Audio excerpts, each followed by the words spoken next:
ابو موسیٰ اشعری کہتے ہیں کہ ایک سفر میں ہم رسول اللہ صلی اللہ علیہ وسلم کے ساتھ تھے. جب ہم کسی وادی میں اترتے تو لا الہ الا اللہ اور اللہ اکبر کہتے اور ہماری آوازیں بلند ہو جاتی. تو نبی صلی اللہ علیہ وسلم نے فرمایا، اے لوگو اپنی جانوں پر رحم کرو، کیونکہ تم کسی بہرے یا غائب کو نہیں پکار رہے، وہ تو تمہارے ساتھ ہی ہے، بے شک وہ سننے والا اور تم سے بہت قریب ہے. اس کا نام برکتوں والا ہے اور اس کی عظمت بہت ہی بڑی ہے. تو اللہ سبحانہ و تعالیٰ قریب ہے، اس کو ہم چاہیں تو دل ہی دل میں پکاریں، سرگوشیوں کے انداز میں پکاریں یا اونچی آواز میں پکاریں، وہ ہر حال میں سنتا ہے، اور جب وہ سنتا ہے تو جواب بھی دیتا ہے اور ہماری دعائیں قبول بھی کرتا ہے. اس لیے ہمیں اس کو قریب محسوس کر کے اس سے دعائیں کرتے رہنا چاہیے. تو وہ دعا کی قبولیت کے اعتبار سے قریب ہے، دعا کو سننے کے لحاظ سے قریب ہے، اپنے علم کے اعتبار سے سب لوگوں کے قریب ہے، اور خاص طور پر عبادت کرنے والوں اور پکارنے والوں کے قریب ہے. یعنی اس کا قرب دو طرح کا ہے، ایک عام قرب ہے جو سب کے لیے ہے، اور ایک خاص قرب ہے جو اس کے خاص بندوں کے لیے ہے. اور وہ خاص بندے جو عبادت گزار ہیں، جو اس کا ذکر کرتے ہیں، جو اس کے شکر کرنے والے ہیں. تو اللہ سبحانہ تعالیٰ ان کی دعاؤں کو قبول کرتا ہے، ان کی مدد کرتا ہے اور انہیں نیک کاموں کی توفیق عطا کرتا ہے. یہاں پر آپ دیکھ رہے ہیں کہ فَإِنِّي قریب کہہ کے بندے اور رب کے درمیان کوئی فاصلہ نہیں رکھا گیا اس اعتبار سے کہ کوئی اور واسطہ ہو. یہاں اللہ سبحانہ تعالیٰ نے جواب کو قل یا فقل کہہ کے نہیں فرمایا، جیسا کہ دوسری آیات میں آتا ہے. جتنے بھی سوال صحابہ کرام نے رسول اللہ صلی اللہ علیہ وسلم سے کیے تو ان کے جواب میں اللہ تعالیٰ نے فرمایا قل، آپ انہیں بتا دیجئے. لیکن یہاں پر قل بھی نہیں آیا، ڈائریکٹ فَإِنِّي قریب، اذا سألک عبادی انی فإنی قریب، یعنی بیچ میں کوئی واسطہ نہیں لایا گیا. تو اس سے یہ پتہ چلتا ہے کہ ہمارے اور ہمارے رب کے بیچ میں کسی اور واسطے اور کسی اور وسیلے کی ضرورت نہیں. اور جب اللہ تعالیٰ نے یا عبادی کہہ دیا تو اس میں سارے بندے شامل ہو جاتے ہیں، چاہے وہ نیک ہوں یا بد ہوں، بڑے ہوں یا چھوٹے ہوں، گناہگار ہوں یا بہت پرہیزگار ہوں، کوئی بھی ہو، جو بھی اپنے رب کو پکارتا ہے رب اس کی پکار کو سنتا ہے اور وہ قریب ہے. لہٰذا جب ہمارا رب قریب ہے اور مجیب ہے، جیسا کہ آپ جانتے ہیں پروگرام کا نام بھی قریب مجیب اسی لیے رکھا گیا کہ ہمارا اگر اپنے رب سے تعارف ہو جاتا ہے، ہم اپنے رب کو پہچان جاتے ہیں کہ ہم کس کو پکار رہے ہیں اور وہ کہاں ہے، تو جتنا جتنا ہمارا یہ یقین ہوگا کہ وہ ہمارے قریب ہے اور وہ سنتا ہے اور جواب دیتا ہے، اتنی ہی زیادہ محبت اور توجہ کے ساتھ، اخلاص کے ساتھ ہم دعا کریں گے انشاءاللہ. اور پھر آپ دیکھیے کہ اللہ تعالیٰ ہماری دعاؤں کو ضائع نہیں کرتا. اجیب دعوت الداعی اذا دعانی، مطلب یہ ہے کہ جو بھی مجھ سے مانگتا ہے وہ کچھ پا کے ہی لوٹتا ہے، وہ نامراد نہیں ہوتا. جیسے زکریا علیہ السلام نے کہا تھا کہ وَلَمْ أَكُنْ بِدُعَائِكَ رَبِّ شَقِيًّا، کہ اے رب تجھے پکار کر تو میں کبھی بدبخت ہوا ہی نہیں، کبھی مایوس ہوا ہی نہیں، کبھی محروم ہوا ہی نہیں. جب بھی تجھے پکارا تجھ سے کچھ پا ہی لیا. تو اس لیے ہر دعا کرنے والے کو یہ یقین ہونا چاہیے کہ ہماری دعا ضرور سنی جائے گی، کیونکہ شیطان انسان کے دل میں یہ وسوسہ ڈالتا ہے کہ تمہاری دعا قبول نہیں ہوگی. نہیں بھائی، ہر ایک کی دعا قبول ہوتی ہے اگر وہ صحیح معنوں میں اپنے رب کو پکارتا ہے، وہ دعاؤں کو سنتا ہے اور جواب بھی دیتا ہے. ضرورت اس بات کی ہے کہ ہم اپنے دل کو حاضر کر کے اللہ سے مانگیں، اخلاص کے ساتھ مانگیں، اور قبولیت کے جو اوقات ہیں یا جو علامات ہیں ان کو سامنے رکھتے ہوئے مانگیں. اور پھر ساتھ یہ بھی کہا گیا فَلْيَسْتَجِيبُوا لِي وَلْيُؤْمِنُوا بِي لَعَلَّهُمْ يَرْشُدُونَ، کہ انہیں چاہیے کہ وہ بھی میری بات مانیں. یعنی اگر یہ چاہتے ہیں کہ میں ان کی دعائیں قبول کروں تو پھر انہیں بھی چاہیے جب میں انہیں پکارتا ہوں، ایک تو یہ ہے نا کہ ہم اللہ تعالیٰ کو پکارتے ہیں، اور ایک اللہ تعالیٰ بھی ہمیں پکارتے ہیں. یعنی اللہ سبحانہ تعالیٰ کب پکارتے؟ ہر اذان میں پکار آتی ہے، حی علی الصلاۃ حی علی الفلاح. تو پھر ہم کیا کرتے ہیں؟ کیا واقعی ہم صلاح کی طرف جاتے ہیں یا نہیں؟ اسی طرح قرآن مجید میں بہت دفعہ یا ایھا الذین آمنوا کہہ کے ہمیں پکارا گیا ہے، اے لوگوں جو ایمان لائے ہو. یا ایھا الناس کہہ کے تمام انسانوں کو پکارا گیا ہے. تو کیا ہم انسان بھی اپنے رب کی پکار کو سنتے ہیں؟ کیا ہم بھی جواب دیتے ہیں؟ کیا ہم بھی اس کی طرف بڑھتے ہیں؟ اور پھر یہ کہ وَلْيُؤْمِنُوا بِي، چاہیے کہ وہ مجھ پر ایمان لائیں، چاہیے کہ وہ میری بات مانیں. لَعَلَّهُمْ يَرْشُدُونَ، شاید کہ وہ سیدھی راہ پا جائیں۔ رسول اللہ صلی اللہ علیہ وسلم نے فرمایا، تم میں سے ہر ایک کی دعا قبول کی جاتی ہے جب تک کہ کوئی گناہ یا قطع رحمی کی دعا نہ کرے، بشرطے کہ جلدی بھی نہ کرے۔ پوچھا گیا، یا رسول اللہ وہ جلدی کیا ہے؟ فرمایا، یہ کہ کوئی یوں کہے کہ میں نے دعا کی اور میں نے دعا کی، یعنی دوبارہ کہ میں نے تو کئی بار دعا کی، بہت دعا کی، میری تو دعا قبول نہیں ہوتی، اور اس طرح وہ تھک ہار کر دعا کرنا چھوڑ دے۔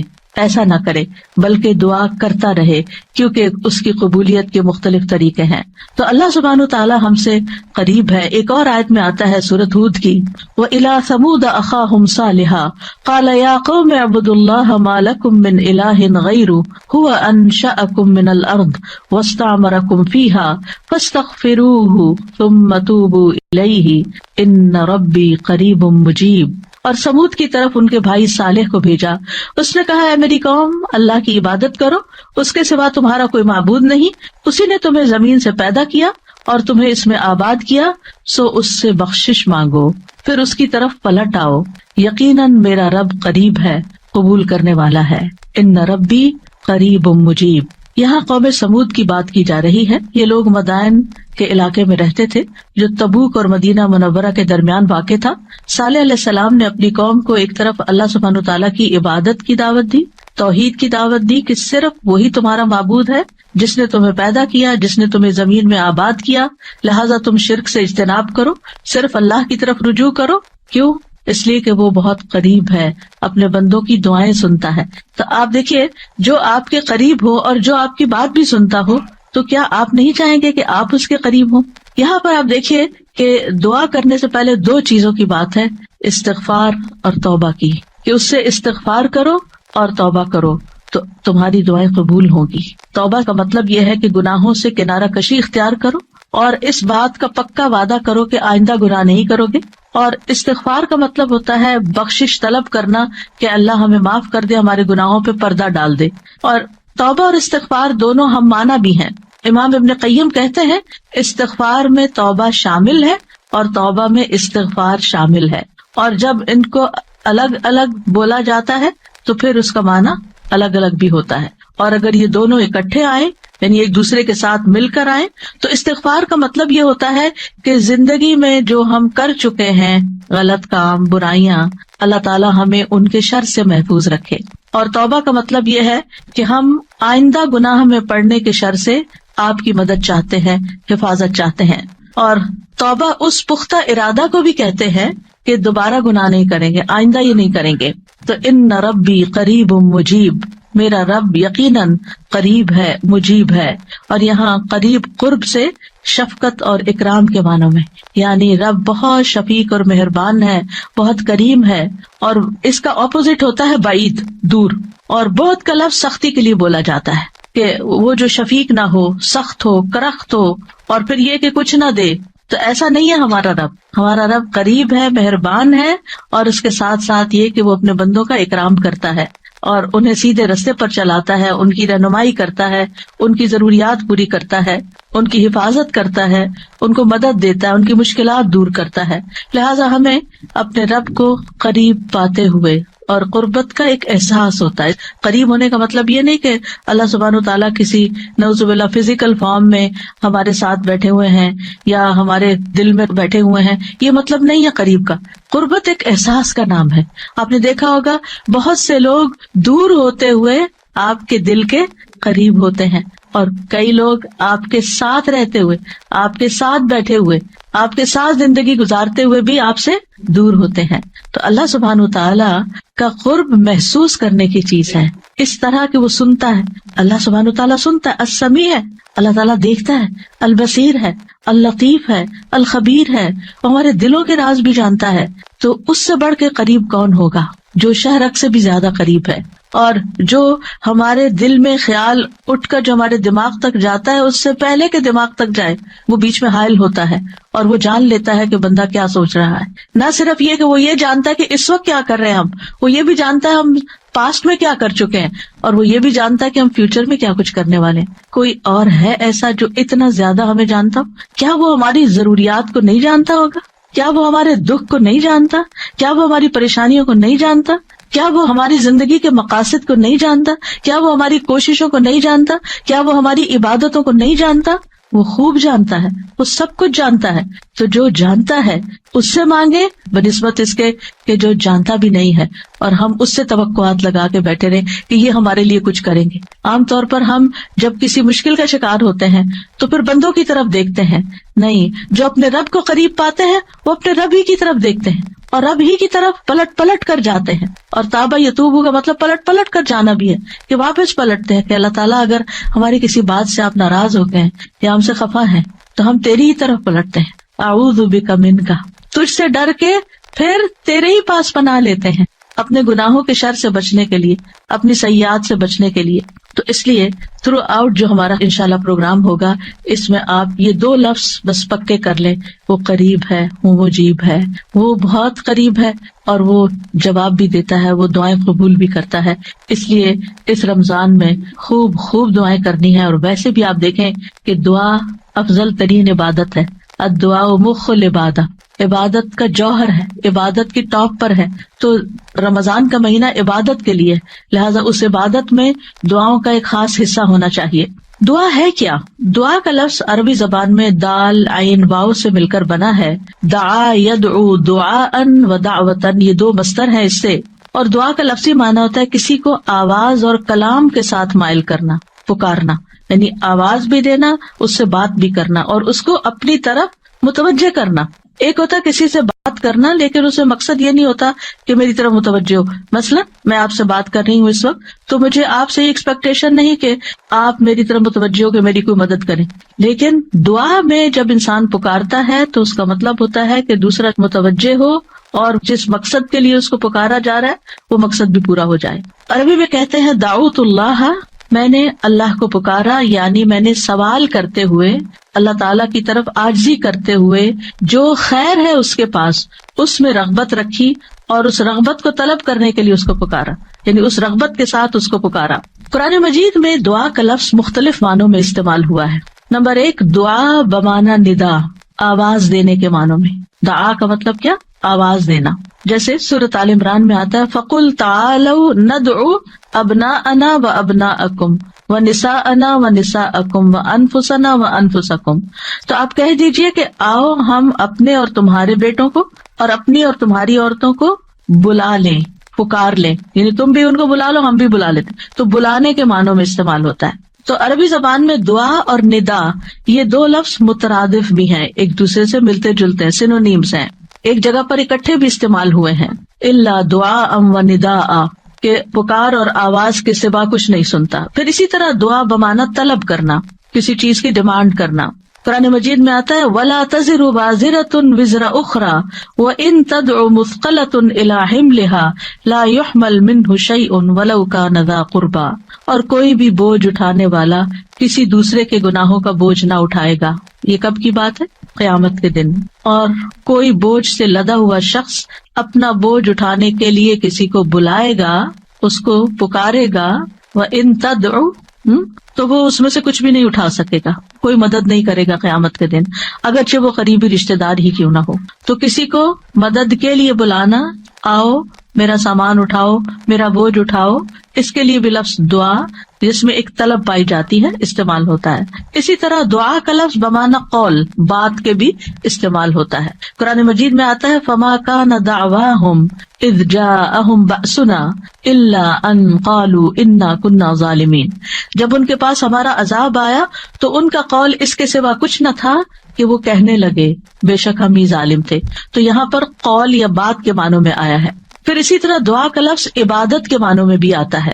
سورۃ کہف میں نوجوانوں کا جو قصہ آتا ہے جس میں وہ اب ایمان کو بچانے کے لیے غار کی طرف جا رہے تھے، تو اللہ تعالیٰ نے ان کے بارے میں فرمایا وَرَبَطْنَا عَلَىٰ قُلُوبِهِمْ إِذْ قَامُوا فَقَالُوا رَبُّنَا رَبُّ السَّمَاوَاتِ وَالْأَرْضِ لَن نَّدْعُوَ مِن دُونِهِ إِلَٰهًا لقد قلنا اذا شططا.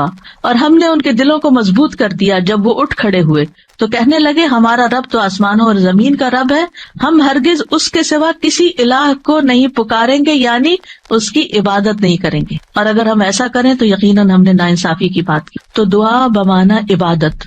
پھر اسی طرح 5واں معنی قرآن مجید میں دعا بمعنی فریاد کرنا، طلب کرنا، فریاد کرنا.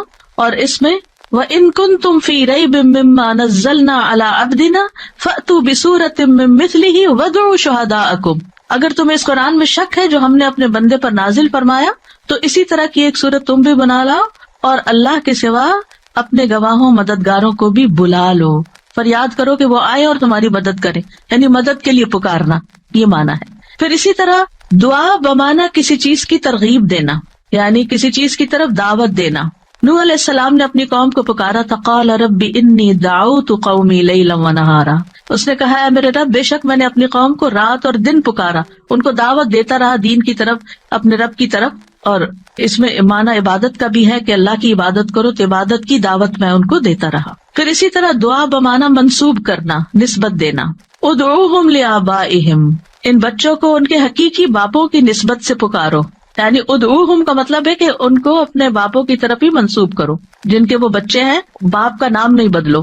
اور 8واں معنی ہے سوال کرنا، دعا بمانا سوال، جیسے بنی اسرائیل نے موسیٰ علیہ السلام سے کہا قالوا ادع لنا ربک یبین لنا ما ہی، انہوں نے کہا تم اپنے رب سے ہمارے لیے دعا کرو، تو یہ جو دعا ہے یہ بمانا سوال ہے، یعنی مانگو کہ وہ ہمارے لیے بیان کر دے کہ وہ گائے کس طرح کی ہو۔ تو قرآن مجید میں یہ دعا کا لفظ مختلف معنوں میں استعمال ہوا ہے، لیکن دعا کا عمومی شرعی معنی کیا ہے؟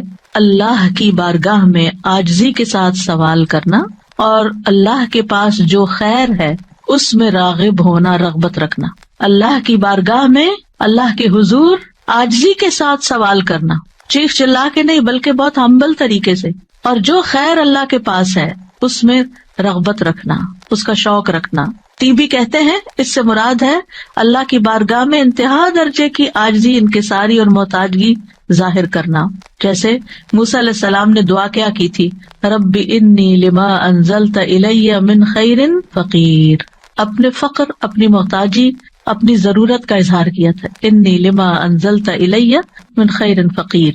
امام ابن قیم کہتے ہیں اس سے مراد ہے ایسی چیز کو طلب کرنا جو دعا کرنے والے کو فائدہ دے، یعنی فائدے کی چیز حاصل کرنے کے لیے سوال کرنا، اور ایسی چیز کو دور کرنے کے لیے طلب رکھنا جو اس کو نقصان دیتی ہو۔ تو پھر دو طرح سے دعا کرتا ہے انسان، کچھ فائدے کی چیزیں مانگتا ہے اور کچھ نقصان والی چیزوں کو دور کرنے کے لیے اللہ سے درخواست کرتا ہے۔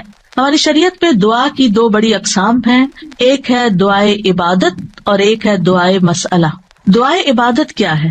اس سے مراد ہے کہ انسان اللہ سے ثواب کی امید رکھتے ہوئے، اس کے عذاب سے ڈرتے ہوئے اس کی عبادت کرے، اس میں سوال نہیں ہے۔ تو عربی میں دعا بمانا عبادت بھی استعمال ہوتا ہے، آتا نا وقال ربکم ادعونی استجب لکم ان الذین یستکبرون عن عبادتی سیدخلون جہنم داخرین۔ اس میں دعا کے دونوں معنی آ گئے، اور تمہارے رب نے فرمایا کہ مجھ سے دعا کرو میں تمہاری دعا قبول کروں گا، یہ تو سوال ہو گیا۔ اور دوسرا، بے شک وہ لوگ جو میری عبادت سے تکبر کرتے ہیں عنقریب و ذلیل و خوار ہو کر جہنم میں داخل ہوں گے۔ تو یہاں عبادت کا معنی بھی آ گیا عبادت کے لفظ کے ساتھ، یعنی دعا ایک طرح سے عبادت ہے۔ تو دعا عبادت کیا ہے کہ انسان اللہ سے ثواب کی امید رکھتے ہوئے، اس کے عذاب سے ڈرتے ہوئے اللہ کی عبادت کرے، جیسے نماز پڑھے، روزہ رکھے، قرآن کی قرأت کرے، تسبیح کرے، صدقہ کرے، اللہ کی طرف لوگوں کو دعوت دے، تعلیم کا کام کرے۔ تو انسان ان میں سے جو بھی عبادت کا کام کرے گا وہ دراصل اللہ کی طرف راغب ہوگا، کیونکہ دعا میں رغبت پائی جاتی ہے۔ اور جو شخص مثلا نماز پڑھتا ہے تو گویا وہ زبان حال سے دعا کر رہا ہوتا ہے، اللہ سے بخشش مانگ رہا ہوتا ہے کہ اللہ تعالیٰ ہمارے اوپر رحم کیجیے، ہم نے جو گناہ کیے ہیں آپ ان کو معاف کر دیجیے، کیونکہ نماز بذات خود کیا کرتی ہے؟ بلاؤں کو ٹالتی ہے، گناہوں کو معاف کرنے کا ذریعہ ہے، ٹھیک ہے۔ اچھا، صدقہ کیا کرتا ہے؟ گناہوں کی آگ بجھاتا ہے، ٹھیک ہے نا۔ تو یہ جو گناہوں کی آگ کا بجھنا ہے، یہ ہم بول کے بھی کہہ سکتے اللہ میں جہنم کے عذاب سے بچا، تو وہ ہماری زبان بول رہی ہوتی ہے، لیکن جب ہم صدقہ دے رہے ہوتے ہیں تو گویا ہمارا عمل جو ہے وہ اسی چیز کا تقاضا کر رہا ہے کہ ہم اپنے اوپر سے گناہوں کا بوجھ اتارنا چاہتے ہیں۔ تو ایک دعا سوال کے انداز میں ہوتی ہے اور ایک دعا حال کے ساتھ بیان ہو رہی ہوتی ہے، عمل کے ساتھ ہو رہی ہوتی ہے۔ اور دوسری جو دعائے مسئلہ ہے جس میں مانگنے کی دعا ہوتی ہے، تو وہ یہ ہے کہ انسان دنیا اور آخرت کی کوئی بھی بھلائی طلب کرنے اور دنیا اور آخرت کے نقصان کو دور کرنے کا سوال اللہ سے ہی کرے. دنیا اور آخرت کی کوئی بھی بھلائی مانگنا اور دنیا اور آخرت کے کسی بھی نقصان سے بچنا یہ بس اللہ ہی سے کرے اس کا سوال. یہ دعائے مسئلہ ہے، یہ سوال کرنے والی، یعنی وہ دعا جس میں ہم سوال کرتے ہیں. کن چیزوں کا سوال کرتے ہیں؟ دنیا اور آخرت دونوں. آخرت نہیں بھولنی. ربنا آتنا فی الدنیا حسنۃ وفی الآخرۃ حسنۃ وقنا عذاب النار. تو دنیا اور آخرت کی حسنہ مانگنا اور دنیا اور آخرت کے عذاب سے، مصیبت سے بچنا. وقنا عذاب النار، سب سے بڑی مصیبت تو آگ ہے نا، یعنی اس کی کوئی تکلیف انسان کو پہنچے. نبی صلی اللہ علیہ وسلم نے فرمایا دعا عبادت ہے. قال الدعاء هو العبادۃ قال ربکم ادعونی استجب لکم. تمہارے رب کا فرمان ہے میں پکارنے والے کی دعا قبول کرتا ہوں جب وہ مجھے پکارتا ہے. تو دعا جو ہے یہ عبادت کی اقسام میں سے سب سے عظیم قسم ہے. امام خطابی اپنی کتاب شأن الدعاء میں کہتے ہیں، اس حدیث کی وضاحت کرتے ہوئے الدعاء هو العبادہ، وہ کہتے ہیں کہ دعا عبادت کا ایک بڑا حصہ ہے یا سب سے افضل عبادت ہے. جیسے کہ لوگ کہتے ہیں لوگ بنو تمیم ہیں اور مال اونٹ ہیں، یعنی لوگوں کو دیکھنا تو بنو تمیم کو دیکھو، مطلب سب لوگوں سے افضل ہیں. نبی صلی اللہ علیہ وسلم اسی سے تھے نا، اور ان کی تعداد بھی زیادہ تھی. اور اسی طرح عربوں کے ہاں مال کی سب سے بڑی قسم اونٹ ہوا کرتے تھے. وہ کہتے ہیں مال تو اصل میں اونٹ ہے اور لوگ تو بنو تمیم ہی ہیں. تو اسی طرح کہا گیا دعا تو عبادت ہی ہے. الدعاء هو العبادہ، دعا ہی عبادت ہے. الحج عرفہ، تو اس کا یہ مطلب ہے کہ صرف عرفہ میں جاؤ، یہ نہیں. مطلب یہ ہے کہ جتنے بھی ارکان آپ حج کے ادا کرتے ہیں ان میں سے عرفہ کے دن کا قیام اگر کسی نے پا لیا تو اس کا حج ہو گیا، اور وہ سب سے بڑا دن ہے جس میں بخشش ہوتی ہے. تو یہ عربوں کے کہنے کا ایک انداز بھی ہے نا. اور مراد اس سے کیا ہے کہ دعا سب سے افضل عبادت ہے اور ساری اطاعتوں اور ساری بندگیوں کا مغز ہے کہ انسان اپنی ہر پریشانی اور ہر ضرورت میں اللہ کی طرف متوجہ ہو جائے. یہ ہے اصل مقصد. اگر کسی مشکل میں پڑ گیا ہے تو اس مشکل کے دور ہونے کے لیے بس اللہ ہی کی طرف رجوع کرے اور اسی کا انتظار کرے کہ وہی کاٹے گا. لوگوں سے توقعات ہٹا لے. اس کا یہ مطلب نہیں کہ ہم لوگوں سے ہیلپ لے نہیں سکتے.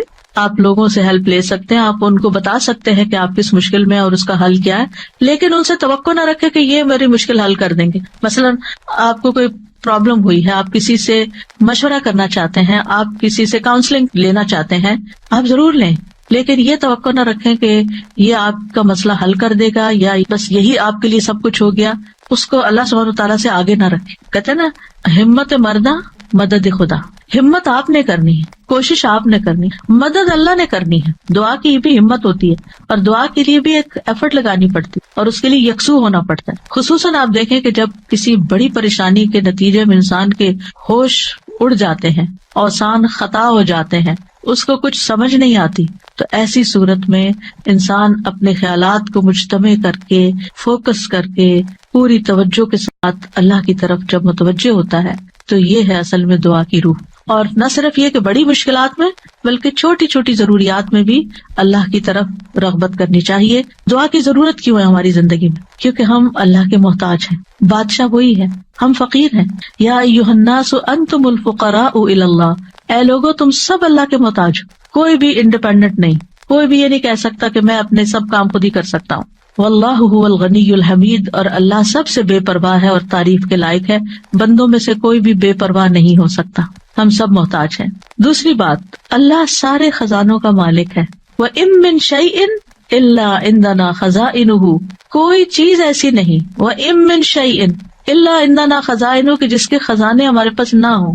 آپ کوئی چیز آرڈر کرنا چاہتے ہیں تو پتہ چلتا ہے وہ تو ہے ہی نہیں، ختم ہو گئی، اسٹاک ختم، آؤٹ آف اسٹاک. بڑی سے بڑی کمپنی، بڑے سے بڑے ریسورسز رکھنے والے انسانوں سے جب آپ مانگتے ہیں تو آپ دیکھیں کیا ہوتا ہے کہ انسان بعض اوقات وہ اوپر جا کے اتنی نیچے گرتے ہیں کہ پائی پائی کے محتاج ہو جاتے ہیں. ایسی مثالیں آپ نے بھی دیکھی ہوں گی، سنی بھی ہوں گی کہ کہاں ان کے پاس بہت کچھ تھا اور کہاں وہ زیرو پہ آ گئے. اللہ تعالیٰ ایسا نہیں ہے، ہمیشہ سے ہے اس کے پاس اور ہمیشہ رہے گا. ساری مخلوق اگر کسی میدان میں جمع ہو کر سب کچھ مانگے تو بھی اللہ تعالیٰ کے خزانوں میں اتنی کمی نہیں آتی جتنی ایک سوئی کو سمندر میں ڈبو کے نکالا جائے تو پانی جو سوئی کے ساتھ لگتا ہے اتنی بھی کمی نہیں ہوتی. وہ جتنا چاہے خرچ کرتا رہے، جتنا چاہے وہ بندوں کو دیتا رہے، پھر بھی اس کے ہاتھ بھرے رہتے ہیں، ان میں کوئی کمی نہیں ہوتی. ایک اور آیت میں آتا ہے سورۃ المنافقون میں، وَلِلَّهِ خَزَائِنُ السَّمَاوَاتِ وَالْأَرْضِ، آسمانوں اور زمین کے خزانے اللہ کے پاس ہیں، پھر کیا کرنا چاہیے؟ اس کے پاس جانا چاہیے جس کے پاس کوئی خزانہ نہیں ہے، اس کے پاس جو سارے خزانوں کا مالک۔ مشکل یہ ہے کہ ہمارے مانگنے میں کمی ہوتی ہے، دیر ہوتی ہے، وہ سب کچھ دے سکتا ہے، سب کچھ ہے اس کے پاس، یو نیم اٹ۔ آپ گھر جا کے بیٹھیں، غور کریں، نماز کے بعد کسی اور خاموشی تنہائی کے وقت، مجھے کیا چاہیے، مجھے کیا مسئلہ ہے، مجھے کیا پرابلم ہے، میری کیا پریشانی ہے، کیا اللہ کے پاس اس کا حل ہے؟ یقیناً ہے، وہ کر سکتا ہے، بالکل کر سکتا ہے۔ پھر مجھے کیا کرنا چاہیے؟ اسی سے مانگنا چاہیے، اس سے گڑ گڑا کے مانگنا چاہیے، اس سے اپنی محتاجی اور اپنی بیچارگی کا اظہار کر کے مانگنا چاہیے۔ امن یجیب المضطر اذا دعاہ ویکشف السوء، اللہ تعالیٰ آپ سے پوچھتے ہیں کون ہے جو بے قرار کی، مضطر، بے قرار، بے چین انسان کی بات سنتا، اس کو جواب دیتا۔ امن یجیب المضطر اذا دعاہ، جب بھی وہ اس کو پکارتا ہے، ویکشف السوء، اور وہ تکلیف کو دور بھی کرتا ہے۔ ایسا نہیں کہ وہ صرف سن رہا ہے، اس نے وہ تکلیف دور بھی کر دینی ہے۔ اور آپ کہیں گے بس اتنی سی بات تھی، میں اس کو اتنا پہاڑ بنائے ہوئی تھی، اپنی زندگی کا بہت بڑا مسئلہ بنائے ہوئی تھی، اور اللہ تعالیٰ کے لیے بس اتنی سی بات تھی۔ میرے مانگنے میں کمی تھی، اس کے پاس نہیں کمی، ہماری دعا میں کمی ہے، ہمارے اخلاص میں کمی ہے، اس کے دینے میں کمی نہیں ہے۔ اس طرح پکارا کرے نا کہ اللہ تعالیٰ آپ تو دے کر کسی کمی کا شکار نہیں ہوتے، لیکن میری کمی پوری ہو جائے گی۔ پھر آپ دیکھیں ہر بھلائی دینے اور ہر تکلیف دور کرنے پہ قادر ہے۔ سورۃ الانعام میں آتا ہے وَإِن يَمْسَسْكَ اللَّهُ بِضُرٍّ فَلَا كَاشِفَ لَهُ إِلَّا هُوَ وَإِن يَمْسَسْكَ بِخَيْرٍ فَهُوَ عَلَى كُلِّ شَيْءٍ قَدِيرٌ، اگر اللہ تجھے کوئی تکلیف پہنچائے تو اس کے سوا کوئی دور کرنے والا نہیں، اور اگر وہ تجھے کوئی بھلائی پہنچائے تو وہ ہر چیز پر پوری طرح قادر ہے، وہ سب کچھ کر سکتا ہے، وہ قادر ہے۔ نہ آپ کی کوئی خیر اور بھلائی کو لے جا سکتا ہے، کیونکہ عام طور پہ ہم وہم کا شکار رہتے ہیں کہ اگر میری اس نعمت کا کسی کو پتہ چل گیا تو پھر کیا ہوگا، شاید وہ نظر ہی لگ جائے اور نعمت چھین ہی جائے۔ ہر وقت اس وہم کا شکار رہنا دراصل اپنے آپ کو ٹارچر کرنا ہے۔ نہیں، وَإِن يَمْسَسْكَ بِخَيْرٍ، اگر اللہ نے آپ کو کوئی خیر دی ہے، فَهُوَ عَلَى كُلِّ شَيْءٍ قَدِيرٌ، وہ ہر چیز پہ قادر ہے، وہ آئندہ بھی دیے رکھے گا۔ اس نے اس لیے تھوڑی دی ہے کہ بس ایک بندہ کوئی دیکھے اس چیز کو اور بس وہ واپس لے لے، وہ ایسا نہیں کرتا۔ ایک روایت میں آتا ہے کہ ایک شخص نے رسول اللہ صلی اللہ علیہ وسلم سے پوچھا، اے اللہ کے رسول، آپ کن چیزوں کی دعوت دیتے ہیں؟ یعنی آپ کی دعوت کیا ہے، آپ کیا بتاتے ہیں لوگوں کو، آپ کیا سکھاتے ہیں؟ آپ نے فرمایا، میں اس اللہ کی طرف دعوت دیتا ہوں جو اکیلا ہے، وہ اللہ کہ جب تم پر کوئی مصیبت آتی ہے اور تم اسے پکارتے ہو تو وہ تم سے تمہاری مصیبت دور کر دیتا ہے۔ یہ ہے اللہ کا تعارف۔ جب آپ کے بچے آپ سے پوچھیں اللہ کون ہے تو آپ کیا بتاتے ہیں؟ یہ بڑے بڑے لفظ بولتے ہیں نا، یہ دیکھیں یہاں پر کیا بولا گیا، اتنے سمپل۔ آپ بچے کو کہہ سکتے ہیں اللہ وہ ہے جو تمہیں کھانا دیتا ہے، اللہ وہ ہے جو تمہیں فلاں چیز دیتا ہے، تمہیں ماما بابا دیے ہیں، جو جو بچے کی ضرورت ہوتی ہے ایج کے حساب سے، آپ اس اعتبار سے بچے کو اللہ کا تعارف کرا سکتے ہیں، وہ ان چیزوں کے ساتھ جو نظر آتی ہیں اور جو اس کی پسند کی ہیں کہ وہ ہے اللہ۔ پھر آپ نے فرمایا کون ہے اللہ کہ جب تم کسی بیابان اور جنگل میں راستہ بھول جاؤ اور تم اس سے دعا کرو تو وہ تمہیں واپس پہنچا دیتا ہے۔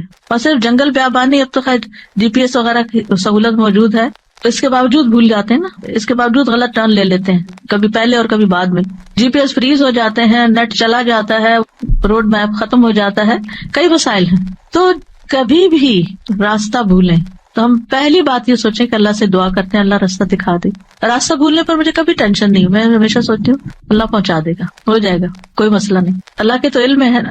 میں تو کہتی ہوں کہ آپ کو پتا ہے نا کہاں ہے، بس وہاں لے جائیں، ہمیں نہیں پتا، آپ کو تو پتا ہے نا۔ تو جب آپ اللہ سے مانگتے ہیں، کبھی لاڈ پیار سے، کبھی اس کی کسی صفت کا واسطہ دے کر، کبھی اپنی عاجزی محتاجی ظاہر کر کے، تو وہ ضرور سنتا ہے۔ پھر فرمایا وہ ذات کہ جب تم قحط سالی میں مبتلا ہوتے ہو اور تم اس سے دعا کرتے ہو تو وہ تم پر پیداوار ظاہر کر دیتا ہے، یعنی تمہاری پیداوار اگا دیتا ہے زمین سے۔ یہ ہے اللہ، یہ اللہ کا تعارف۔ پھر آپ دیکھیے کہ ہم کیوں اللہ سے مانگے، کیونکہ زمین و آسمان کی ساری مخلوق اللہ ہی سے مانگتی ہے، تو ہم کیوں نہ مانگے؟ آپ غور کیجئے ذرا اس بات پر، یسألہ من فی السماوات والارض کل یوم ھو فی شأن، اسی سے مانگتا ہے جو کوئی آسمانوں اور زمین میں ہے، ہر دن وہ ایک نئی شان میں ہے، اسی سے مانگ رہا ہے ہر کوئی جو آسمانوں اور زمین میں ہے، ہر کوئی۔ کون کون ہے آسمانوں اور زمین میں؟ آسمانوں میں فرشتے ہیں جن کو ہم جانتے ہیں، زمین پر انسان اور جنات ہیں، اس کے علاوہ جو اور مخلوقات ہیں، وہ ساری مخلوق اللہ سے مانگ رہی ہے۔ اگر ساری مخلوق اللہ سے مانگتے اور ہم کسی اور سے مانگنا شروع کر دیں، غیر اللہ سے مانگیں، تو کتنی حماقت والی بات ہے نا۔ اللہ نے عقل اسی لیے دی تھی کہ ہم اللہ ہی کو نہ پہچانے۔ تو اللہ سبحانہ وتعالیٰ سے سوال کرنے کے اعتبار سے 4 طرح کے لوگ ہیں۔ امام ابن تیمیہ کہتے ہیں پس تمام آسمانوں اور زمین کے لوگ اللہ سے سوال کرتے ہیں تو ان کے 4 درجات بن جاتے ہیں۔ پہلی قسم، کچھ وہ لوگ ہوتے ہیں جو نہ ہی اللہ کی عبادت کرتے ہیں نہ ہی اس سے مدد طلب کرتے ہیں، حالانکہ اللہ نے ان کو پیدا کیا، ان کو رزق دیا، ان کو عافیت دی۔ تو یہ کون ہے؟ نہ اللہ کی عبادت نہ ہی اس سے دعا، کچھ بھی نہیں، کوئی تعلق نہیں۔ دوسری قسم کے وہ لوگ ہوتے ہیں جو اللہ سے مدد طلب کرتے ہیں تو وہ ان کی مدد کر دیتا ہے، لیکن وہ اللہ کی عبادت نہیں کرتے، عبادت نہیں کرتے۔ ہاں، جب کوئی مسئلہ پیش آتا ہے تو پھر کیا کرتے ہیں؟ پھر دعا کر لیتے ہیں۔ ایسے لوگ آپ نے دیکھے ہوں گے، نماز نہیں، روزہ نہیں، صدقہ خیرات کچھ نہیں، ہاں کوئی مشکل پیش آئے تو پھر اللہ سے دعا کرتے ہیں۔ تیسری قسم کے کچھ وہ لوگ ہوتے ہیں جو اللہ کی عبادت اور اطاعت طلب کرتے ہیں، لیکن نہ ہی اس سے مدد مانگتے ہیں نہ اس پہ توکل کرتے ہیں۔ نماز روزہ کر لیں گے، دعا نہیں کرتے، کہتے ہیں اللہ کو پتہ ہی ہے نا کیا چاہیے، اب مانگنا کس لیے؟ نہیں، اللہ تعالیٰ خود فرماتے وقال ربکم ادعونی، تمہارا رب کہتا ہے مجھ سے دعا کرو، تو کیوں نہ دعا کریں، ہمیں دعا کرنی ہے۔ چوتھی قسم کے وہ لوگ ہوتے ہیں جو اللہ کی عبادت بھی کرتے ہیں اور اس سے دعا بھی کرتے ہیں، اس سے مدد بھی طلب کرتے ہیں۔ تو اللہ تعالیٰ اپنی عبادت اور اطاعت پر ان کی مدد کرتا ہے، جیسے ہم کہتے ہیں رب اعنی علی ذکرک و شکرک و حسن عبادتک، تو اللہ تعالیٰ مدد بھی فرماتا ہے۔ اب ہم اپنے آپ کو دیکھیں کہ ہم کون سی کیٹیگری میں فال کرتے ہیں، ہم کہاں ہیں؟ کیا ہم ان لوگوں میں ہیں جو عبادت بھی کرتے ہیں اور دعا بھی کرتے ہیں؟ تو یہ ٹاپ کلاس کے لوگ ہیں، اور باقی اللہ تعالیٰ کے حق میں کبھی کوتاہی کرتے ہیں۔ تو ہمیں دعا کرتے رہنا چاہیے، اللہ تعالیٰ کو پکارتے رہنا چاہیے، ہر ضرورت میں، ہر مقصد میں، ہر پریشانی میں، ہر دکھ میں، ہر بیماری میں، ہر موقع پر، ہر چیز کے لیے، چھوٹی سے چھوٹی چیز کے لیے، بڑی سے بڑی چیز کے لیے اللہ ہی سے مانگنا چاہیے، کیونکہ وہ دے کر احسان نہیں جتاتا، وہ دے کر شرمندہ نہیں کرتا، وہ دے کر ہم سے واپس نہیں مانگتا، وہ بغیر شرط کے دیتا ہے، غیر مشروط دیتا ہے۔ وَإِذَا سَأَلَكَ عِبَادِي عَنِّي فَإِنِّي قَرِيبٌ أُجِيبُ دَعْوَةَ الدَّاعِ إِذَا دَعَانِ فَلْيَسْتَجِيبُوا لِي وَلْيُؤْمِنُوا بِي لَعَلَّهُمْ يَرْشُدُونَ۔ وَإِذَا سَأَلَكَ عِبَادِي عَنِّي فَإِنِّي قَرِيبٌ أُجِيبُ دَعْوَةَ الدَّاعِ إِذَا دَعَانِ فَلْيَسْتَجِيبُوا لِي وَلْيُؤْمِنُوا بِي لَعَلَّهُمْ يَرْشُدُونَ۔ تو ہمیں مانگتے رہنا چاہیے کیونکہ وہ قریب ہے، وہ مجیب ہے۔ اللہ سبحانہ وتعالیٰ اپنے بندوں کو خود فرماتا ہے کہ اللہ سے اس کے فضل کا سوال کرو، یہ اللہ کا حکم ہے۔ سورۃ النساء میں آتا ہے وَاسْأَلُوا اللَّهَ مِن فَضْلِهِ، اور اللہ سے اس کے فضل کو مانگو کہ اللہ اپنا فضل فرما۔ فضل کیا ہوتا ہے؟ جو ہم ڈیزرو نہیں کرتے، نہ اپنی عبادت کی وجہ سے، نہ کسی محنت کی وجہ سے، نہ کسی قابلیت کی وجہ سے، نہ کسی ہنر کی وجہ سے، ہم ڈیزرو نہیں کرتے، لیکن آپ دے سکتے، ہم پھر بھی آپ سے مانگتے ہیں، چاہے ہم اس قابل نہیں لیکن پھر بھی آپ سے مانگتے، آپ ہمیں عطا کیجیے۔ اور اللہ تعالیٰ کو یہ بات پسند ہے کہ بندے اس سے مانگیں، کیونکہ بندے کو جب کسی چیز کی ضرورت ہوتی ہے نا اور وہ اس کو اللہ تعالیٰ سے مانگتا ہے تو وہ اللہ تعالیٰ کے ساتھ کنیکٹ ہو جاتا ہے، اللہ تعالیٰ کو یاد کرتا ہے، اس کے سامنے اپنی حالت کا اظہار کرتا ہے، اپنا دکھ، اپنا شکوہ، اپنا غم، اپنا رنج، اپنی پریشانی اس کو سناتا ہے، جو سن کر آگے نشر نہیں کرتا۔ جب ہم بندوں کے سامنے اپنی کسی پریشانی کا ذکر کر دیتے ہیں تو بعض اوقات کیا کرتے ہیں، وہ آگے بیان کر دیتے ہیں اور یوں آپ کے راز کھل جاتے ہیں، آپ کا مرتبہ اور مقام لوگوں کی نگاہ میں گر جاتا ہے، کچھ لوگ آپ سے حسد کرنے لگتے ہیں، کچھ لوگ آپ کی تکلیف پہ خوش ہوتے ہیں۔ تو اس لیے ہمیں اللہ سبحانہ تعالیٰ کے سامنے ہی اپنے رنج اور دکھ کی فریاد رکھنی چاہیے۔ اللہ تعالیٰ اپنے بندوں کو ہر چیز کو اسی سے مانگنے کا حکم دیتا ہے۔ اب ہر چیز میں کیا ہے؟ صحیح مسلم کی روایت ہے، ابو ذر غفاری رضی اللہ عنہ کہتے ہیں کہ نبی صلی اللہ علیہ وسلم اپنے رب تبارک و تعالیٰ سے روایت کرتے ہیں کہ بے شک اللہ تعالیٰ فرماتا ہے، اے میرے بندو تم سب گمراہ ہو سوائے اس کے جسے میں ہدایت دوں، بس تم مجھ سے ہدایت مانگو میں تمہیں ہدایت دوں گا۔ نمبر 1 دعا کیا ہونی چاہیے؟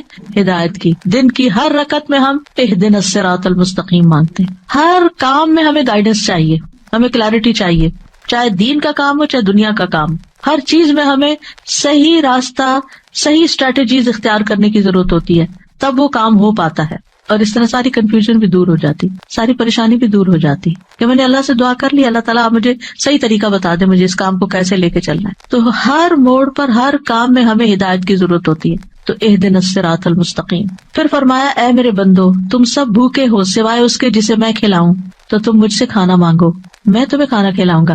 سبحان اللہ، سب سے بڑی ضرورت ہدایت کے بعد انسان کی کیا ہے؟ کھانا، جو اس کو دن میں کئی بار کھانا پڑتا ہے، اور انسان سب سے زیادہ پریشان بھی اس کے لیے ہوتا ہے، اور مال کا سب سے بڑا حصہ بھی اسی پہ خرچ ہوتا ہے. یعنی دن میں اگر آپ دیکھیں تو آپ ہر روز اپنا لباس نہیں خریدتے, ہر روز آپ اپنی ٹوائلٹریز نہیں خریدتے, ہر روز اپنی اور چیزیں نہیں خریدتے, برتن نہیں خریدتے, کٹلری, جیولری, یہ سب روز تھوڑی خریدا جاتا ہے. لیکن کھانا تو ڈیلی چاہیے, کھانا تو ڈیلی کنزیوم کرنا ہے, تو اس سے مانگو. اور خاص طور پر اگر کچھ خاص کھانے کو دل چاہتا ہے وہ بھی اس سے مانگو. نیوٹریشیس چاہیے, ہولسم چاہیے, صحت مند چاہیے, کیونکہ ساری بیماریاں ہی کھانے سے پیدا ہوتی ہیں. یعنی کھانا مانگو, صرف یہ نہیں کہ ہے نہیں, بلکہ اچھا کھانا مانگو تو اللہ تعالیٰ کھلائے گا. اے میرے بندو, تم سب برہنہ ہو سوائے اس کے جسے میں لباس پہناؤں, تو تم مجھ سے لباس مانگو, میں تمہیں لباس پہناؤں گا. بعض اوقات انسان کو کوئی خاص چیز پہننے کو دل چاہتا ہے, مانگے اللہ سے, اللہ دے گا. اے میرے بندو, تم سب دن رات گناہ کرتے ہو اور میں سارے گناہوں کو بخش دیتا ہوں, تم مجھ سے بخشش مانگو, میں تمہیں بخش دوں گا. کیوں اپنے اوپر بوجھ لیے پھرتے ہو, کتنے گناہ کر لیے, بہت لیٹ کر دیا, پتہ نہیں اب میری معافی ہوگی یا نہیں, اب میں کیا کروں. وہ معاف کر دے گا, مانگ کر تو دیکھو.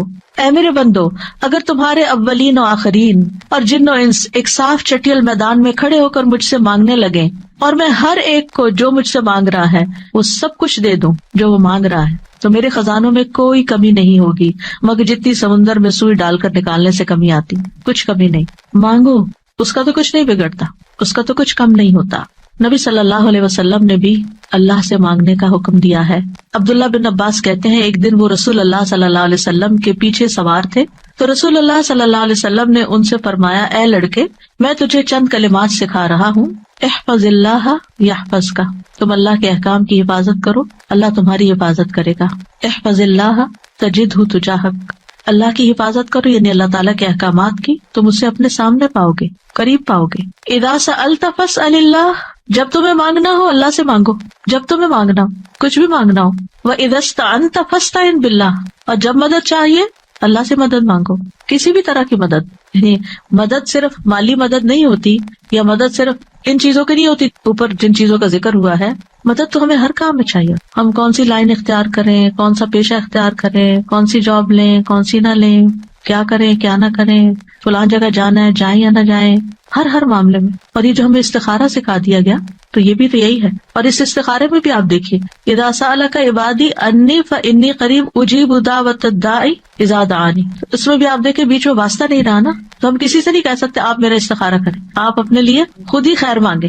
آپ صلی اللہ علیہ وسلم نے عبداللہ بن عباس سے کہا, جان رکھو اگر ساری دنیا مل کر بھی تمہیں نفع پہنچانا چاہے تو تمہیں نفع نہیں پہنچا سکتی سوائے اس کے جو اللہ نے تمہارے لیے لکھ دیا, اور اگر وہ سارے مل کر تمہیں کوئی نقصان دینا چاہیں نقصان نہیں دے سکتے سوائے اس کے جو اللہ نے تمہارے لیے لکھ دیا. کتنا بڑا توکل سکھاتی ہے یہ بات. کتنی فکریں پریشانیاں دل سے اور دماغ سے بالکل آف لوڈ ہو جاتی, کچھ نہیں ہوتا, کوئی کچھ نہیں بگاڑ سکتا. ہم ڈرتے رہتے ہیں نا, کبھی فیوچر سے ڈرتے ہیں, کبھی لوگوں سے ڈرتے ہیں, کبھی کسی بیماری سے ڈرتے ہیں, کبھی بھوک فقر و فاقہ سے ڈرتے ہیں, کبھی اپنے اولاد کے بارے میں ڈر رہے ہوتے ہیں, فکر کر رہے ہوتے ہیں ان کا کیا بنے گا, ان کے ایمان کا کیا ہوگا, ان کے کھانے پینے کا کیا ہوگا, ان کے رہنے کا کیا. یہی فکریں تو ہیں ہماری جن میں ہم ڈوبے رہتے ہیں. اللہ نے ہمیں صرف ان فکروں کے لیے تھوڑی بھیجا ہے, ہمیں تو اللہ نے اپنی عبادت کے لیے بھیجا تھا. اللہ نے ہمیں بڑے کام کرنے کے لیے بھیجا, ہم نے اپنے آپ کو چھوٹی چھوٹی چیزوں میں الجھا کر بیمار کر لیا اور انہی کے اندر ہی گھومتے رہے اور انہی کی فکر کرتے رہے اور انہی کے بوجھ تلے دبے رہے. جبکہ ہمیں تو کنتم خیر امت اخرجت للناس, تم بہترین امت ہو, تمہیں تو انسانیت کے لیے پیدا کیا گیا تھا, تمہیں تو اوروں کے لیے پیدا کیا گیا تھا کہ تم خود بھی ہدایت پر اور انہیں بھی اللہ کی طرف بلاؤ. اور تم صرف اپنی ہی ذات میں کھو گئے اور صرف اپنے ہی غم لے کر بیٹھ گئے اور صرف اپنی ہی پریشانیوں میں دن رات رہے. ان سب چیزوں کو تو اللہ کے حوالے کرنے کی ضرورت ہے, وہ ٹیک کیئر کرے گا. ان تنصروا اللہ ینصرکم, اگر تم اللہ کی مدد کرو گے اللہ تمہاری مدد کرے گا, اور وہ ضرور کرے گا. تم اوروں کی فکر کرو اللہ تمہاری کرے گا. تو اس لیے ہمارے کرنے کا کام کیا, احفظ اللہ یحفظک, حفاظت چاہیے, تم اللہ تعالیٰ کے احکامات کی حفاظت کرو, جو تمہیں کہا جا رہا ہے وہ پابندی سے کرو, باقی کام اللہ کا ہے. اور پھر احفظ اللہ تجدہ تجاہک, جب تم اللہ کے بن جاؤ گے نا تو پھر اللہ کو بہت قریب پاؤ گے. پھر آپ دیکھیے کہ اللہ کے نزدیک دعا سے زیادہ کوئی چیز معزز نہیں. دعا انسان کو عزت دیتی ہے. جب انسان بندوں کے آگے ہاتھ پھیلاتا ہے تو ذلیل ہوتا ہے, اور جب اللہ سے مانگتا ہے 2 ہاتھ اٹھا کے, بندوں کے سامنے تو ہم 1 ہاتھ پھیلاتے ہیں اور اللہ کے سامنے 2 ہاتھ پھیلاتے ہیں, اور جب انسان اللہ سے مانگتا ہے تو اللہ اس بندے سے محبت کرتا ہے اور اس بندے کو دیتا ہے, نوازتا ہے اور عزت دیتا ہے, اپنی جناب سے دیتا ہے. اور جب بندوں سے مانگتے ہیں تو وہ کبھی دیتے ہیں, کبھی نہیں دیتے, اور کبھی دے کے اذیت بھی دیتے ہیں, اور پھر احسان جتاتے ہیں, دکھ دیتے ہیں, ذلیل کرتے ہیں, بعض اوقات آپ کی انا کو مجروح کر دیتے ہیں, آپ کی عزت کو مجروح کر دیتے ہیں, آپ کو بعض اوقات بدنام کر دیتے ہیں. تو اللہ کے نزدیک دعا سے زیادہ کوئی چیز معزز نہیں. لیس شیء اکرم علی اللہ من الدعاء. پھر یہ کہ اللہ تعالیٰ دعائیں سنتا ہے. وَلَقَدْ نَادَانَا نُوحٌ فَلَنِعْمَ الْمُجِيبُونَ. یقیناً نوح نے ہمیں پکارا تو ہم بہت اچھے قبول کرنے والے ہیں. ہم نے ان کی سنی, ہمیں کیوں بتایا جا رہا ہے؟ تاکہ تم بھی پکارو, تمہاری بھی سنی جائے گی. ابراہیم علیہ السلام نے کیا کہا تھا؟ ان ربی لسمیع الدعاء. میرا رب تو یقیناً دعا سننے والا ہے, وہ تو ضرور سنتا ہے. اور پھر خاص طور پر جو مضطر ہو, بے چین ہو, بے قرار ہو, لاچار ہو. امن یجیب المضطر اذا دعاہ ویکشف السوء. یہ لاچار کون ہوتا ہے؟ ابن عباس کہتے ہیں اس سے مراد وہ شخص ہے جس کی ایسی ضرورت ہو جو اس کو مشقت میں ڈال دے, یعنی مصیبت میں پڑ جائے انسان, چاہے اندر قلبی روحانی طور پر, چاہے مالی طور پر, چاہے صحت, یعنی کسی بھی اعتبار سے جو چیز اس کو مشکل میں ڈال دے, مشقت میں. یہ لاچاری ہوتی ہے. یہ کہتے ہیں ڈپینڈنسی جیسے ہو جاتی ہے دوسروں پر. سدی کہتے ہیں کہ اس سے مراد وہ شخص ہے جس کے پاس کوئی ہیلا چارہ قوت باقی نہ رہے, یعنی دنیا میں اس کا کوئی وسیلہ سبب نہیں رہا, تنہا رہ گیا, وہ سنتا ہے. ذنون کہتے ہیں اس سے مراد وہ شخص ہے جو اپنے تعلقات کو اللہ کے سوا سب سے کاٹ دے, بس اللہ ہی ہے میرا. ابو جعفر کہتے ہیں کہ اس سے مراد مفلس شخص ہے جس کے پاس کچھ نہیں.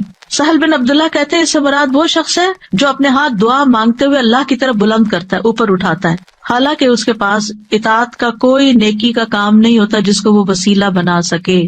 لاچار. اب ہر جگہ سے مایوسی ہوگی, اب ایک ہی راستہ ہے, اور وہ راستہ شیطان کہتا ہے تم تو اتنے نافرمان ہو, تمہاری نہیں سنی جائے گی. نہیں, وہ پھر بھی سنتا ہے. امن یجیب المضطر. اصل میں بندے تو ہم اللہ ہی کے ہیں نا, چاہے ہم اللہ کو اپنا بنائیں یا نہ بنائیں, ہیں تو اسی کے, جانا تو اسی کی طرف ہے, دنیا میں بھی اسی کی طرف جانے کی ضرورت پیش آتی ہے. اور پھر آپ دیکھیے کہ اللہ تعالیٰ کا قبولیت کا وعدہ بھی ہے, اور وہ بندوں کی حاجات پوری کرتا ہے. اللہ تعالیٰ خود پکارتے ہیں جب رات کا 1/3 حصہ بچتا ہے, آسمان دنیا پہ نزول فرما کے اللہ تعالیٰ فرماتے ہیں کون ہے جو مجھ سے دعا کرے تو میں اس کی دعا قبول کروں, کون ہے جو مجھ سے بخشش طلب کرے تو میں اسے بخش دوں, کون ہے جو مجھ سے رزق مانگے تو میں اس کو رزق عطا کروں, کون ہے جو تکلیف دور کرنے کی درخواست کرے تو میں اس کی تکلیف دور کروں. اور یہ اعلان فجر کے طلوع ہونے تک ہوتا رہتا ہے. تو اللہ تعالیٰ پکار رہے ہیں کہ مانگو مجھ سے. اب دیکھیے, اگر کبھی آپ کے پیرنٹس میں سے کوئی یا کوئی بڑا, یا اگر آپ سے کہے کہ اچھا مانگو, کیا مانگتے ہو, فرمائش کرو, کیا کرتے ہیں ہم, ہمارا حال کیا ہوتا ہے؟ بہت خوش ہو جاتے ہیں, اتنی بڑی آفر آ گئی ہے, کرو فرمائش, کیا چاہیے, جیولری چاہیے, کپڑے چاہیے, جو چاہیے مانگو. تو ہمارا خوشی سے ایسا حال ہوگا کہ ہمیں یہ بھی یاد نہیں رہے گا کہ اب مانگنا کیا ہے آپ نے. اللہ سبحانہ وتعالیٰ روز ہمیں پکارتے ہیں, کرو فرمائش, مانگو, کچھ مانگو, اور ہم مانگتے ہی نہیں. جاگ بھی جائے تو ہم مانگتے نہیں. مانگنے کی ضرورت ہے. اب دیکھیے کہ دنیا کے بادشاہ جب کوئی سوالی آتا ہے, کوئی بیگر آتا ہے, وہ دروازے بند کر دیتے ہیں. جو انسان 2 سے 3 دفعہ آپ سے کچھ مانگ چکا ہو, جب آپ اس کو دیکھتے ہیں تو وہ موڑ کے چل دیتے ہیں, یہ پھر آ گیا ہے, پھر کچھ مانگے گا. کیا اللہ تعالیٰ بھی ایسے کرتا ہے؟ 100 بار آئے آپ اس کے پاس, 100 بار عطا کرے گا. وہ اپنا دروازہ بند نہیں کرتا, وہ اپنی دولت نہیں چھپاتا, وہ تمہارے لیے ہر روز رات کو دروازہ کھولتا ہے, آ جاؤ تم میری طرف, مانگو مجھ سے. امام ابن قیم کہتے ہیں اللہ جس کے ساتھ خیر کا ارادہ کرتا ہے اس کے لیے ذلت کا, عاجزی کا, اللہ کی بارگاہ میں پناہ پکڑنے اور محتاجی ظاہر کرنے کا دروازہ کھول دیتا ہے, یعنی اس کو دعا مانگنا آ جاتا ہے. اور جس کو دعا کی توفیق مل گئی اس کو ہر خیر مل گئی. تو اصل چیز یہ ہے کہ دعا کی توفیق ہو جائے, دعا مانگنا شروع کر دیں.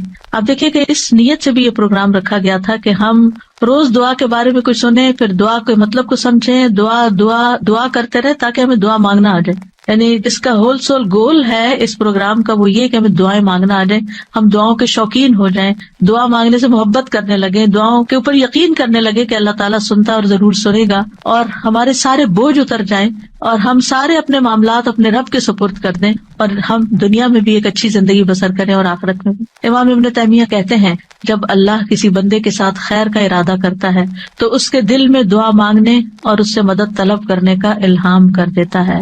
کہ اللہ سے مانگو، اس کے دل میں ڈال دیتا ہے، اور اللہ اس کے مدد طلب کرنے اور اس کے دعا مانگنے کو اس کے لیے خیر کا ذریعہ بنا دیتے ہیں جس کے لیے اس نے مدد طلب کی ہوتی ہے، یعنی اس کا رستہ نکل آتا ہے۔ تو دعا مانگنے کے فائدے کیا ہیں؟ دعا ہر حال میں انسان کو فائدہ دیتی ہے۔ نمبر 1، دعا مانگ رہے ہوتے تو آپ عبادت کر رہے ہوتے ہیں، یہ اجر الگ لکھا جاتا ہے، اللہ تعالیٰ کی پسند کا کام کر رہے ہوتے ہیں، اللہ تعالیٰ سے کنیکٹڈ ہوتے ہیں، اور پھر یا تو دعا فوراً قبول ہو جاتی ہے، جو مانگا وہ اسی وقت مل جاتا ہے، یا پھر یہ کہ کوئی ایسی مصیبت ٹل جاتی ہے جو آنے والی تھی اور آپ کی اس دعا کی وجہ سے وہ مصیبت چلی گئی۔ رسول اللہ صلی اللہ علیہ وسلم نے فرمایا، دعا فائدہ دیتی ہے اس کے بارے میں بھی جو کچھ نازل ہو چکا ہے اور اس کے بارے میں بھی جو نہیں اترا، بس اللہ کے بندوں تم پر دعا کرنا لازم ہے، یعنی جو مصیبتیں آ گئی ہیں ان کو بھی دور کرے گی دعا، اور جو ابھی نہیں آئی اتر رہی ہیں ان کو بھی دور کر دے گی، آنے والی مشکلات کو بھی ہٹا دے گی۔ پھر یہ کہ اللہ تعالیٰ اپنے مانگنے والوں کو خالی ہاتھ نہیں لوٹاتا۔ حدیث میں آتا ہے، بے شک اللہ عز و جل کو اس بات سے حیا آتی ہے کہ اس کا کوئی بندہ اس کے سامنے ہاتھ پھیلا کر کسی خیر کا سوال کرے اور وہ انہیں خالی لوٹا دے، کہ کچھ بھی نہ ڈالے اس میں، ایسا نہیں ہوتا۔ انس رضی اللہ عنہ کہتے ہیں، رسول اللہ صلی اللہ علیہ وسلم نے فرمایا، بے شک اللہ بڑا رحیم ہے، بڑے کرم والا ہے، اس کو اس بات سے شرم آتی ہے کہ اس کا کوئی بندہ اس کے آگے اپنے دونوں ہاتھ پھیلائے اور وہ ان دونوں میں کوئی خیر نہ ڈالے، وہ ایسا نہیں کرتا۔ جو مسلمان بھی اپنی حاجت اللہ کے آگے رکھ دیتا ہے، اللہ تعالیٰ اسے ضرور نوازتا ہے، ضرور دیتا ہے۔ رسول اللہ صلی اللہ علیہ وسلم نے فرمایا، جو مسلمان اپنا چہرہ اللہ کے سامنے گاڑ کر، یعنی پورے فوکسڈ طریقے سے توجہ کے ساتھ کسی چیز کا سوال کرتا ہے، وہ اس کو وہ چیز ضرور عطا کرتا ہے، خواہ جلدی عطا کرے یا ذخیرہ کر کے رکھ لے، اس کے لیے اگلی دنیا میں عطا کرے۔